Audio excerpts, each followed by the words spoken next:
Hello hi friends, ನಾನು ನಿಮ್ಮೆಲ್ಲರ ಲತಾಶ್ರೀ ಶಶಿಕುಮಾರ್. ದಯವಿಟ್ಟು ಯಾರೆಲ್ಲ ನನ್ನ ಚಾನಲ್ನ ಮೊದಲನೇದಾಗಿ ನೋಡ್ತಾ ಇದ್ದೀರೋ ಎಲ್ಲರೂ ಕೂಡ ಸಬ್ಸ್ಕ್ರೈಬ್ನ ಮಾಡಿ ಪಕ್ಕದಲ್ಲೇ ಇರುವಂಥ ಬೆಲ್ಲೈಕನ್ನ ಒತ್ತೋದನ್ನು ಮರಿಬೇಡಿ. ಹಾಗೆ ಮಾಡಿದಾಗ ನಾನು ಮಾಡಿದಂಥ ಪ್ರತಿಯೊಂದು ವಿಡಿಯೋಸು ಕೂಡ ನಿಮ್ಮನ್ನು ಈಸಿಯಾಗಿ ತಲುಪೋದಕ್ಕೆ ಈಸಿ ಆಗುತ್ತೆ. ಹಾಗೆ ಲೈಕ್ ಮಾಡಿ, ಶೇರ್ ಮಾಡಿ, ಹೈಪ್ ಕೂಡ ಮಾಡ್ತಾ ಹೋಗಿ. ಇವತ್ತಿನ ಒಂದು ರೆಸಿಪಿ ಬಂದು ನಾನೊಂದು ಚಿಕನ್ ಪೆಪ್ಪರ್ ಡ್ರೈನ ಮಾಡಲಿಕ್ಕೆ ಹೊರಟಿದ್ದೀನಿ. ಅದಕ್ಕೋಸ್ಕರ ನಾನಿಲ್ಲಿ ಒಂದು 3/4 kg ಅಷ್ಟು ಚಿಕನ್ನ ತೊಗೊಂಡಿದ್ದೀನಿ. ಈ ಒಂದು ಮೆಷರ್ಮೆಂಟ್ಗೆ ನಾನು ಒಂದು ಮೀಡಿಯಮ್ ಸೈಜ್ದು 2 ಈರುಳ್ಳಿನ ಸ್ಲೈಸಸ್ ಆಗಿ ಕಟ್ ಮಾಡಿ ಇಟ್ಕೊಂಡಿದ್ದೀನಿ. 2 ಬೆಳ್ಳುಳ್ಳಿಯನ್ನು ಹೀಗೆ ಜಜ್ಜಿಟ್ಕೊಂಡಿದ್ದೀನಿ. ನಾನೊಂದು 3 ರಿಂದ 4 ಹಸಿಮೆಣಸಿನಕಾಯಿನ ಕಟ್ ಮಾಡಿ ಇಟ್ಕೊಂಡಿದ್ದೀನಿ.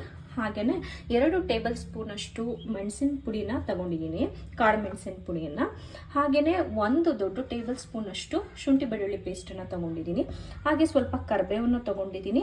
ಒಂದು ಸ್ವಲ್ಪ ಅರಿಶಿನ ಪುಡಿಯನ್ನು ಕೂಡ ನಾನಿಲ್ಲಿ ಯೂಸ್ ಮಾಡ್ತಾ ಇದ್ದೀನಿ. ರುಚಿಗೆ ತಕ್ಕಷ್ಟು ಉಪ್ಪು, ಎಣ್ಣೆ, ಹಾಗೆ ಸ್ವಲ್ಪ ತುಪ್ಪ.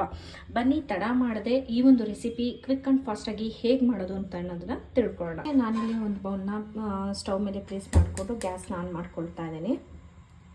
ಈ ಪಾತ್ರೆ ಸ್ವಲ್ಪ ಹೀಟ್ ಆಗಿ ಇದಕ್ಕೆ ನಾನು ಒಂದು 2 ರಿಂದ 3 ಟೇಬಲ್ ಸ್ಪೂನ್ ಅಷ್ಟು ಎಣ್ಣೆಯನ್ನು ಸೇರಿಸ್ಕೊಳ್ತಾ ಇದ್ದೀನಿ. ಇದಕ್ಕೆ ನಾನು 1 ಸ್ಪೂನ್ ಅಷ್ಟು ತುಪ್ಪವನ್ನು ಕೂಡ ಹಾಕ್ಕೊಳ್ತಾ ಇದ್ದೀನಿ. ಈ ತುಪ್ಪನ ಹಾಕೊಳ್ಳೋದ್ರಿಂದ ಒಂದು ಒಳ್ಳೆ ಫ್ಲೇವರ್ ಸಿಗುತ್ತೆ. ಜೊತೆಗೆ ಈ ಜಾಗದಲ್ಲಿ ನೀವು ಬೆಣ್ಣೆನೂ ಕೂಡ ಆ್ಯಡ್ ಮಾಡ್ಕೋಬೋದು.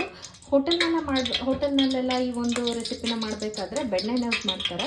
ಸೊ ನನ್ನ ಹತ್ರ ಬೆಣ್ಣೆ ಇರಲಿಲ್ಲ, ಹಾಗಾಗಿ ನಾನಿಲ್ಲಿ ತುಪ್ಪನ ಯೂಸ್ ಮಾಡ್ತಾ ಇದ್ದೀನಿ. ಎಣ್ಣೆ ಮತ್ತು ತುಪ್ಪ ಬಿಸಿಯಾಗಿದೆ. ಇದಕ್ಕೆ ನಾನು ಇವಾಗ ಏನು ಕಟ್ ಮಾಡಿ ಇಟ್ಕೊಂಡಿದ್ನೋ ಆ ಒಂದು ಆನಿಯನ್ನ ಹಾಕ್ಕೊಳ್ತಾ ಇದ್ದೀನಿ. ಹಾಗೆ ನಾನು ಇದಕ್ಕೆ ಆಗಲೇ ಜಜ್ಜಿಟ್ಕೊಂಡಿದ್ನಲ್ಲ ಆ ಒಂದು ಬೆಳ್ಳುಳ್ಳಿಯನ್ನು ಹಾಕ್ಕೊಳ್ತಾ ಇದ್ದೀನಿ. ಹಸಿಮೆಣಸಿನಕಾಯಿನೂ ಕೂಡ ಹಾಕ್ಕೊಂಡಿದ್ದೀನಿ. ಹಾಗೆ ಕರಿಬೇವಿನ ಎಲೆನ ಏನು ತೆಗೆದಿಟ್ಕೊಂಡಿದ್ದೆ ಅದನ್ನು ಕೂಡ ಹಾಕ್ಕೊಳ್ತಾ ಇದ್ದೀನಿ. ನಾವು ಈ ಒಂದು ರೆಸಿಪಿಗೆ ಕರಿಬೇವಿನ ಸೊಪ್ಪನ್ನ ಎಷ್ಟು ಯೂಸ್ ಮಾಡ್ತೀವೋ ಅಷ್ಟು ಚೆನ್ನಾಗಾಗುತ್ತೆ, ತುಂಬ ಒಳ್ಳೆ ಫ್ಲೇವರ್ನ ಕೊಡುತ್ತೆ. ಈ ಒಂದು ರೆಸಿಪಿ ಯಾರು ಬೇಕಾದರೂ ಟ್ರೈ ಮಾಡ್ಬೋದು. ಅಷ್ಟು ಈಸಿಯಾಗಿ ಕ್ವಿಕ್ ಆ್ಯಂಡ್ ಫಾಸ್ಟಾಗಿ ಮಾಡ್ಬೋದಂಥ ರೆಸಿಪಿ ಆಗಿದೆ. ತುಂಬ ಕಡಿಮೆ ಸಮಯದಲ್ಲಿ ಹೆಚ್ಚು ಇಂಗ್ರೀಡಿಯೆಂಟ್ಸ್ ಇಲ್ಲದೇ ಮಾಡ್ಬೋದಾದಂಥ ಒಂದು ಒಳ್ಳೆ ಡಿಶ್ ಆಗಿರುತ್ತೆ. ಸಮ್ಟೈಮ್ಸು ಮನೆಯಲ್ಲಿ ಅನ್ನ ಸಾಂಬಾರೆಲ್ಲ ಇರುತ್ತೆ, ನೆಂಚ್ಕೊಳೋಕ್ಕೇನು ಇರೋಲ್ಲ ಅಂತ ಅಂದಾಗ ಇದನ್ನು ಒಂದು ಸೈಡ್ ಡಿಶ್ ಆಗಿ ಕೂಡ ಮಾಡ್ಕೊಡ್ಬೋದು. ಮಕ್ಕಳು ಕೂಡ ಇದನ್ನು ತುಂಬ ಇಷ್ಟಪಟ್ಟು ತಿಂತಾರೆ. ನೋಡಿ, ಈ ಒಂದು ಹಸಿಮೆಣಸಿನಕಾಯಿ, ಬೆಳ್ಳುಳ್ಳಿ, ಈರುಳ್ಳಿ ಎಲ್ಲನೂ ಚೆನ್ನಾಗಿ ಫ್ರೈ ಆಗಬೇಕು. ಇದರೊಟ್ಟಿಗೆ ಇದು ಫ್ರೈ ಆಗ್ತಾ ಇದೆ. ಈಗ ನಾನು ಇದಕ್ಕೆ ಶುಂಠಿ ಬೆಳ್ಳುಳ್ಳಿ ಪೇಸ್ಟ್ ಏನು ತೆಗೆದುಕೊಂಡಿದ್ನೋ ಅದನ್ನು ಸೇರಿಸ್ಕೊಳ್ತಾ ಇದ್ದೀನಿ.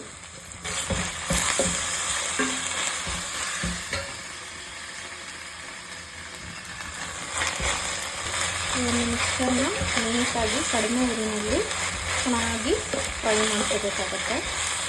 ಈ ಬೆಳ್ಳುಳ್ಳಿ ಶುಂಠಿ ಪೇಸ್ಟ್ನಲ್ಲಿರುವಂಥ ಹಸಿ ವಾಸನೆ ಎಲ್ಲ ಹೋಗಬೇಕು. ಹಾಗೆಯೇ ಆನಿಯನ್ ಕೂಡ ಚೆನ್ನಾಗಿ ಫ್ರೈ ಆಗೋ ರೀತಿ ಹುರ್ಕೋಬೇಕಾಗತ್ತೆ. ಇದು ಫ್ರೈ ಆಗ್ತಿದೆ. ಇದಕ್ಕೆ ನಾನೀಗ ಸ್ವಲ್ಪ ಅಡುಗೆ ಅರಿಶಿನ ಹಾಕ್ಕೊಳ್ತಾ ಇದ್ದೀನಿ. ಈರುಳ್ಳಿ, ಶುಂಠಿ ಬೆಳ್ಳುಳ್ಳಿ ಪೇಸ್ಟು, ನಾವೇನು ಐಟಮ್ಸ್ ಹಾಕಿದ್ವೋ ಅದೆಲ್ಲ ಚೆನ್ನಾಗಿ ಫ್ರೈ ಆಗಿದೆ. ಇದಕ್ಕೆ ನಾನೀಗ ಚಿಕನ್ನ ಸೇರಿಸ್ಕೊಳ್ತಾ ಇದ್ದೀನಿ. ಈಗ ಚೆನ್ನಾಗಿ ಮಿಕ್ಸ್ ಮಾಡ್ಕೊಳ್ಳೋಣ ಚಿಕನನ್ನು.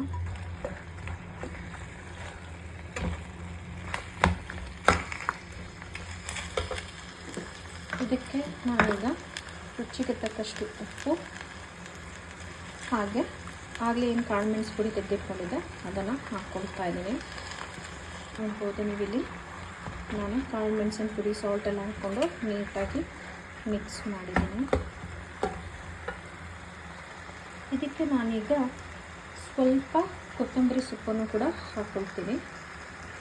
ಇದಕ್ಕೆ ನಾನೀಗ 1 ಕಪ್ ಅಳತೆಯಷ್ಟು ನೀರನ್ನು ಸೇರಿಸ್ಕೊಳ್ತಾ ಇದ್ದೀನಿ.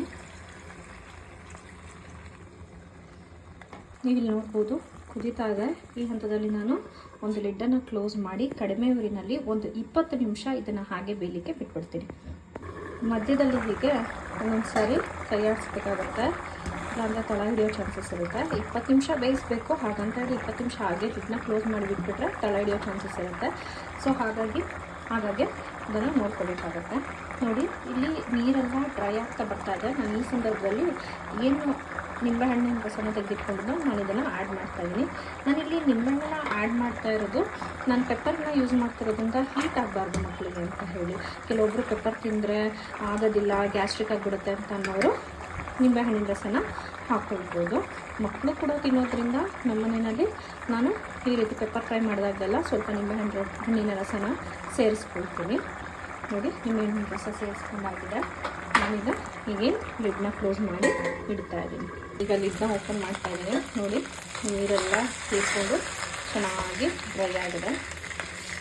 ನಮ್ಮ ಒಂದು ಪೆಪ್ಪರ್ ಡ್ರೈ ಚಿಕನ್ ರೆಡಿ ಆಗಿದೆ. ಇದನ್ನು ನಾನೊಂದು ಸರ್ವಿಂಗ್ ಬೌಲ್ಗೆ ಟ್ರಾನ್ಸ್ಫರ್ ಮಾಡ್ಕೊಳ್ತೀನಿ. ನೋಡಿ, ನಾನೀಗ ಸರ್ವಿಂಗ್ ಬೌಲ್ಗೆ ಟ್ರಾನ್ಸ್ಫರ್ ಮಾಡ್ಕೊಂಡಿದ್ದೀನಿ. ರುಚಿಯಾದಂಥ ತುಂಬ ಟೇಸ್ಟಿಯಾದಂಥ ಪೆಪ್ಪರ್ ಡ್ರೈ ಚಿಕನ್ ರೆಡಿ ಆಯಿತು. ದಯವಿಟ್ಟು ಈ ಒಂದು ರೆಸಿಪಿನ ಎಲ್ಲರೂ ಟ್ರೈ ಮಾಡಿ. ಹಾಗೆ ನನ್ನ ಚಾನಲ್ಗೆ ಸಬ್ಸ್ಕ್ರೈಬ್ ಮಾಡೋದು, ಲೈಕ್ ಮಾಡೋದನ್ನು ಮರಿಬೇಡಿ. ಹೈಪ್ ಕೂಡ ಮಾಡಿ. ಹಾಗೆ ಪಕ್ಕದಲ್ಲಿರುವಂಥ ಬೆಲ್ ಐಕನ್ನು ಕೂಡ ಪ್ರೆಸ್ ಮಾಡಿ. Thanks for watching. Thank you. Bye.